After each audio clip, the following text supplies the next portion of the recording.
Congenital hydrocele are hernia. చిన్న పిల్లల్లో groin area, గజ్జల్లో వాపు వచ్చే కండిషన్ని కంజనైటల్ హైడ్రోసీల్ లేకపోతే హెర్నియా అని అంటాం. ఇది పుట్టిన పిల్లల దగ్గర నుండి చిన్న పిల్లల్లో ఏ వయసు వరకైనా మనం గమనించవచ్చు. అది ఎప్పుడైనా రావచ్చు. సాధారణంగా మగ పిల్లల్లో ఎక్కువగా ఉంటుంది, ఆడపిల్లల్లో కూడా రేర్గా కనపడుతూ ఉంటుంది. ఇది ఎందుకు వస్తుందంటే మగపిల్లలు తల్లి కడుపులో ఉన్నప్పుడు టెస్టిస్ ఈ ఏరియాలో ఎపిగాస్ట్రిక్ ఏరియా అంటే పై పొట్టలో ఉత్పత్తి అవుతాయి. అక్కడ స్టార్ట్ అయ్యి 9 నెలలు నిండేసరికి అవి దిగి క్రిందకు వస్తాయి. ఆ వచ్చిన దారి కొన్నిసార్లు క్లోజ్ అవ్వదు.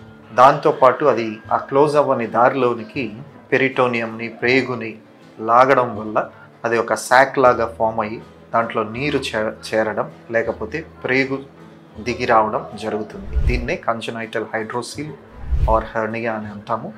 దీనికి సర్జరీ ఒక్కటే దారి, దీనికి మందులు ఏమి ఉండవు. పిల్లలు కాబట్టి జనరల్ అనస్థీసియా పూర్తి మత్తిచ్చి ఆపరేషన్ చేయాలి. ఆపరేషన్ చేస్తే 1 డేలోనే రికవర్ అవుతారు. ఎక్సలెంట్ రిజల్ట్స్ ఉంటాయి.